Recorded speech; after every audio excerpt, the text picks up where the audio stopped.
Welcome to part 5 of Castlevania Symphony of the Night. My inventory was a mess, thus I fixed it. Now in this part we're going to step into Olrox's quarters. I gotta say Olrox's quarters like that every time because that place just sounds edgy, you know? But first, let me take a trip to the library. I got some overdue books.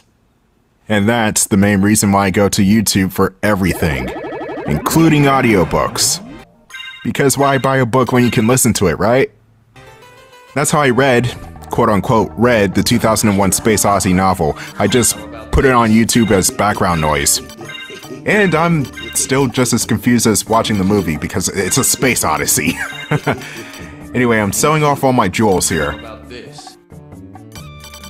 Oh, Christ aligned. Yuri couldn't even say, I'm interested in this. He just says, how about this? In the most uninteresting way possible. What the hell? Damn it, man. That was your golden opportunity. Anyway, the Joseph's Cloak is a pretty cool item. It basically allows you to select the color of your cloak. Oh, and there's the Ring of Pels. That's another cool item. But unfortunately with the Joseph's Cloak, it's hella expensive. Like, I'm gonna have to grind my ass off if I want to get that. Anyway, what I bought from the librarian is the diamond plate. And look at that defensive increase. Holy cow! Had to pay an arm and a leg for it, but it's worth it for the increase alone. There are a couple more things in this place that I need to pick up before I leave the library for good. Well, except for the librarian. I'm still gonna visit him. But in terms of 100%ing the long library, we are nearly done. And now that we have the double jump, we can now access this upper portion of the library. And I got poisoned. Apparently vampires can get poisoned too. Or maybe this is the human side of Alucard that's poisoned. You must remember that Ali here is a Dampier, a half human, half vampire. He has the same psychotic moves as Count Dracula, but he's got some of the sympathy that a normal person has. Sympathy of the Night. That's a weird experimental title for a game. Anywho, Flea Riders will dominate the next couple of rooms. Oh, we got a Takimitsu. At least I believe that's how it's pronounced. I think it's a two-handed sword, and I'm not really good with two-handed swords in this game. But anyway, the Flea Men, or the Flea Riders, or they're called Flea Armors in this game. That's stupid. They're annoying. They're very annoying. And with this jump, you're really supposed to wait until you get the bat form in order to make this jump. But you can use your mist form to bypass that. Which will lead you to this room, which may look like a dead end, but of course, the bookcase is a cliche. There's a secret room behind the bookcase, and the items are the Topaz Circlet and the Holy Rod. The Holy Rod is what you want a proper cane weapon to be. It has heavy attack power, especially against dark enemies, and if you press a certain button combination, I believe it should be back forward in attack, you'll do a powered up swing that hits for extra damage. So the Holy Rod is a good weapon. Hell, I may even call the Holy Rod a great weapon. Was even trying to do the spirit summon there. There we go, that's the enhanced attack. And another neat detail, it's a split second of animation, but if you freeze frame the image on when Alucard is swinging, there's like a little brief image of who I assume is either Icarus or Apollo within the sword swipe, or Holy Rod swipe. It's that quick, it's blinking you miss it type of animation. Goddamn Fleaman! Whenever you break the flea armor, that's when the regular enemy comes out. Good luck even trying to hit the flea armor though. The regular flea men are fine, it's just the flea armors that suck.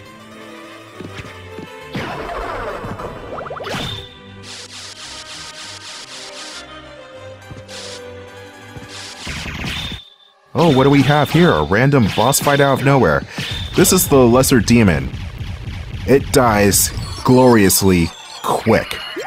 Let's talk about this creature for a second. The Lesser Demon can actually fly into the air and spawn enemies that will fight its battle. One of these enemies that can be spawned in are called Mudmen.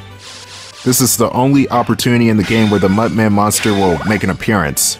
Or might, since I murdered the demon in 10 seconds. And I got another Takamitsu and a Frankfurter. Why? I don't even use two-handed swords. Anyway, we got the Soul of Bat. It's pretty underwhelming for this part of the game because it cannot attack, but it will get us around the castle much easier now. There's also this one move you can do in bat form, which is called the Wing Smash. The button combination for this move involves holding down the attack button, then doing a full circle motion with the left stick, which sometimes eats the input. Either that or I suck really hard at Street Fighter moves. Which is why I don't really play Street Fighter competitively. I get my ass kicked. Anyway, I got the fairy card. Turn this thing on and... Firefly from hell! You've blessed me with life. I'm your servant. We have a fairy. The tradition of familiars showing up started as early as this game. The fairy is more of a passive helper. She won't attack enemies, but she will heal Alucard if his health gets too low. That's provided if you have any healing items in your inventory. That's not just pot roasts and burgers. I don't think Wanda could shove wine down Alucard's throat, or I'm sorry, grape juice, since this version is censored. It's not how it works, it has to be a healing potion. Which is pretty good for keeping your hands free for attacking. Because in the PlayStation versions, you get two hands, and you can equip whatever you want to those two hands, be it potions or swords and stuff, but in the Nocturne in the Moonlight Saturn version, you get three hands. The first two hands being your offensive and defensive capabilities, like your swords and shields and stuff, but the third hand is basically your item slot, so your burgers, your pies, and your potions. And while I'm on the subject, where does Alucard keep his third hand in the Saturn version? Maybe his third hand is, his dick. But, I don't want to know about that. Or maybe I do, but that's a question for another time. Anyway, we got the Falchion. Slightly better improvement over the Rapier, but still not as good as the Holy Rod. Now let me get out of dodge before the Blade Runner part of the song comes up. I'm not even kidding, it's the same bass line. Blade Runner goes and then this song goes There's no difference. I'm surprised Paramount didn't even sue. Hey, it was Paramount, right? That made Blade Runner? I don't even know. Oh no, it was Warner Brothers. Well, I'm surprised they didn't sue.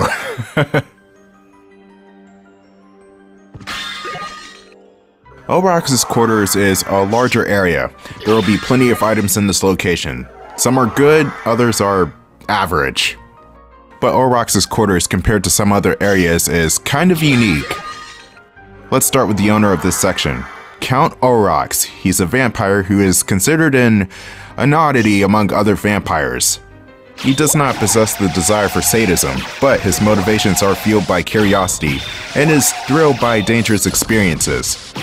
Olrox is also considered a dangerous opponent, even fighting death on equal terms in the Castlevania novel Reminiscence of the Divine Abyss, which is a book based off of Soma Cruz's saga of the series. Anyway, I got the Estak, which is a two-handed sword. I'm not good with right-handers in this game, but you may find good use out of this weapon.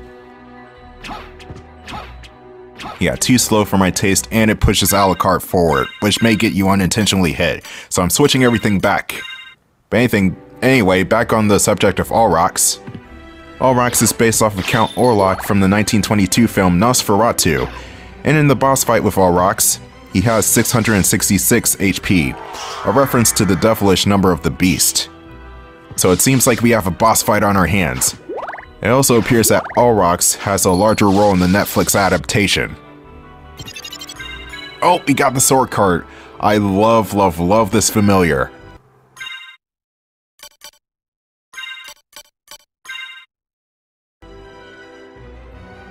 Are you worthy to wield me? Technically, Alucard's not wielding this weapon, but it's still a giant fuck-off sword that's right by Alucard's side, so I'll take what I can get.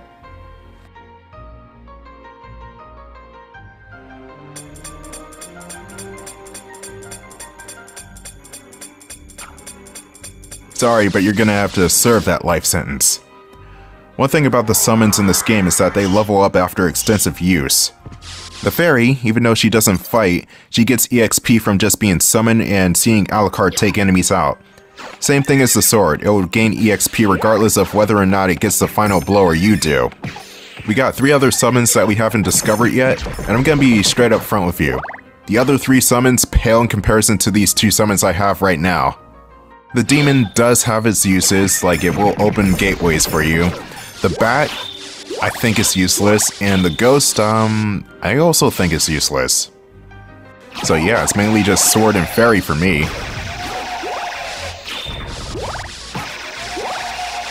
This courtyard area in this section is fairly huge, and one thing you need to know if you want to achieve the best ending in the game is you need to get 196% castle coverage. Hot number, I know. I thought 100% was the full thing. But it really comes down to discovering rooms. To go into specifics, what this game considers rooms are not really rooms. They're more like squares on a grid. It's archaic like that. So that big ass courtyard that I was in is really just 20 different rooms. Even though it's still on one screen and there's no hard transition, it's still 20 different rooms that you have to discover. And that includes the midair and empty space of the area. In other words, getting the best ending in this game is, a test in patience. These newfangled games and their ray tracing. Symphony of the Night did got rays for... I did not mean to do that. That's what I get for talking shit about ray tracing. I meant to keep the holy water for Olrox. Oh well, he's not really that difficult, he's just tough because he has a lot of health. Remember, 666.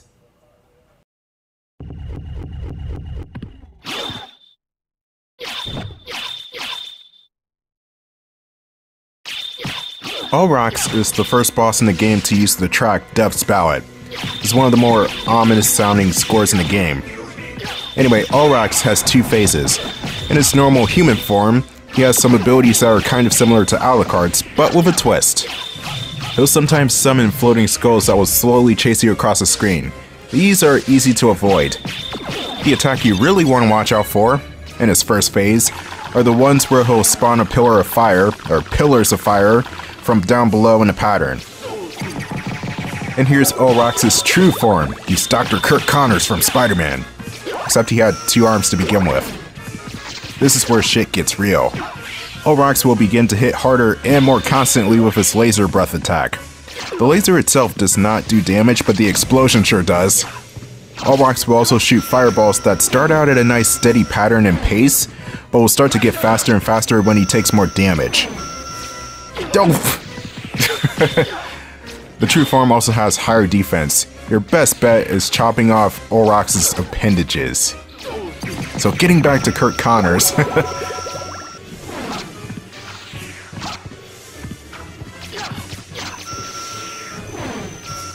This boss is admittedly tough on the first go-round, or first couple of go-rounds, because the lizard form is indeed very, very hard to kill. If a player may be thinking, why is he not taking any damage all of a sudden? And the spamming of the laser breath can get a bit obnoxious if he's just doing it over and over again. So my best advice is, you're essentially gonna get hit eventually. Just try and get your best equipment on, and the sword card is a few rooms before this one. The sword summon does a decent job at attacking Olrox while also keeping you safe from the fireballs.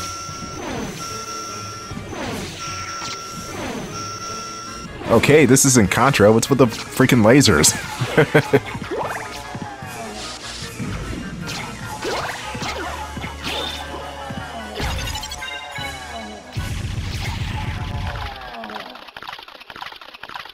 Admittedly, when I was younger and I saw Olrox's skin peel off like that, it kind of made me feel uncomfortable. It's like, ugh, that's kind of gruesome. But the bloody zombie stuff is freaking fantastic. Anyway, that's Olrox out of the picture. And that'll be it for Olrox's quarters.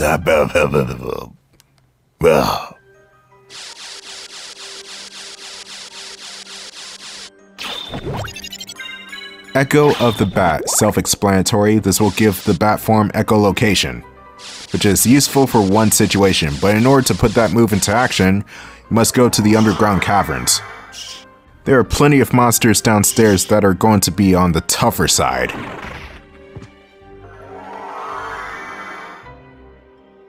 That was the wing smash in action. Again, you have to hold down the jump button. I think I said the attack button, but it's actually the jump button. You have to hold that down and then do a full circle motion with the control stick. In the Sega Saturn version, from what I can tell, when you do the wing smash, you'll stay in that form indefinitely until you hit a wall, or you exit bat form. No such luck in any other version. There's a time limit on the wing smash. And what I'm doing here is I'm filling out the squares on the grid so I don't have to come back later. The game does a weird thing sometimes in that areas that you haven't discovered yet are either invisible on the map or darker blue color, while the areas that you have discovered are a lighter blue. This is mainly a problem in wide-ass open environments like this one. Whenever you go to a location that appears to be dark blue or invisible, sometimes it still shows up as dark blue or invisible, like you haven't discovered the location. The game does fix itself and remark the map after 2 minutes at most, but it's still kinda janky. And it's not even that huge a problem. I would say it happens 5% of the time, and it seems to happen more often in those big open environments. But you do want to take a good look at your room counter. Again, I'm mentioning the room with Tommy Wiseau. If the room counter goes up but the block of squares is still not filled in, that means you discovered the room. So in reality, just look at the room counter as your primary source, and use the map as a reference. Besides, the map does readjust itself after a while, so don't fret. It's not broken, I promise. At least I hope not. If your map is broken, then I'm truly sorry. Okay, I really should be doing this off screen because I'm just filling in the map, but there are items here, so why not? The first one of these items is the Morning Star, which I never use, but I think it's just a rod with a flail on it, so meh. The other items are going to be the Ankh of Life, TNT, Boomerang, I believe a magic missile. Unless that's somewhere else.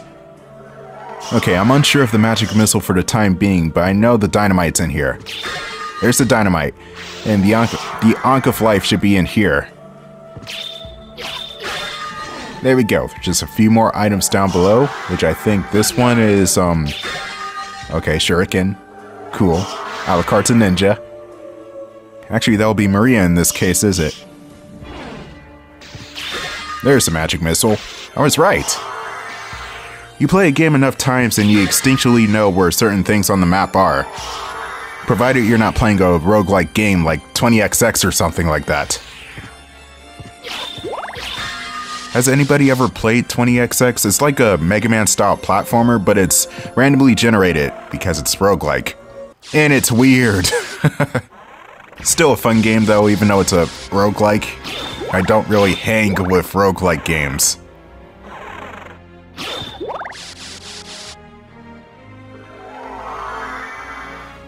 Wing Smash, go! Oh man. You see, if this were the Saturn version, I would have just kept on going.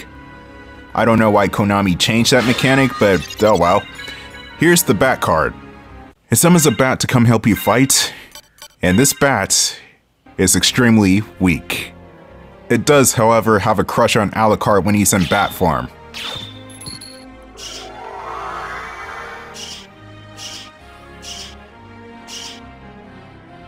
What? You're not a bat? My life is a lie! But yeah, bat's useless. I'm gonna leave him out for the time being, but as soon as the next episode hits, I'm changing right back. I think I just stick the sword right back on. There's going to be a secret room in the Alchemist's laboratory. This will net you another ability for the wolf. So let's consult the map real quick, see what else has not been explored. If you're looking at the map and there's an area that's not bordered by a white line, there's usually something else there.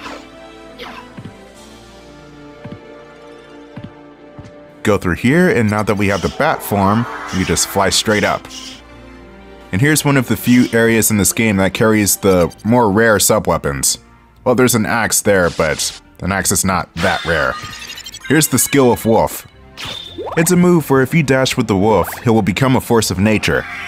He'll run at supersonic speeds, damn near breaking the sound barrier like Tom Cruise did in the second Top Gun movie, And any enemy you collide with will take massive damage from you just running into them. And you'll just cut right through them. There's no real knockback unless you hit a wall.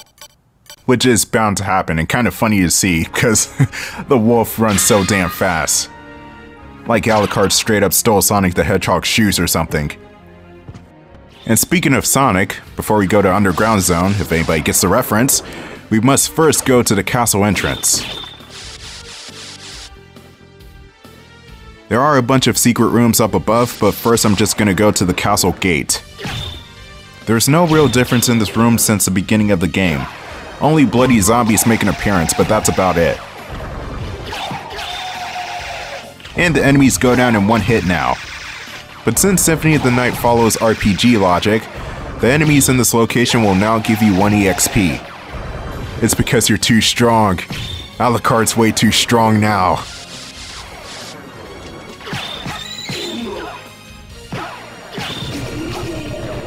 The owl can also mourn the Owl Knight if that enemy dies first.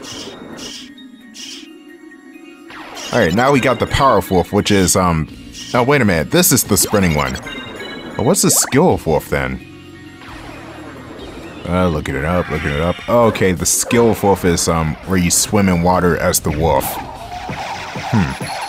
Well, I never used that then. Anyway, that was the Power of Wolf. You just destroy everything in your path. But it costs a lot of MP to use, even though that really should not matter. This area looks promising. Let's see what's up here. Oh god, it's a Gurkha. They're kind of the spin-off enemies of the blades and the hammers. In fact, there is a blade in here. Your Gurkha is pretty much your balance type compared to the blade's speed and the hammer's strength. Wow, the bat actually attacked and it did 13 damage. I'm not really impressed, but at least it did something. Anyway, stay tuned for part 6 where we go 6 feet underground.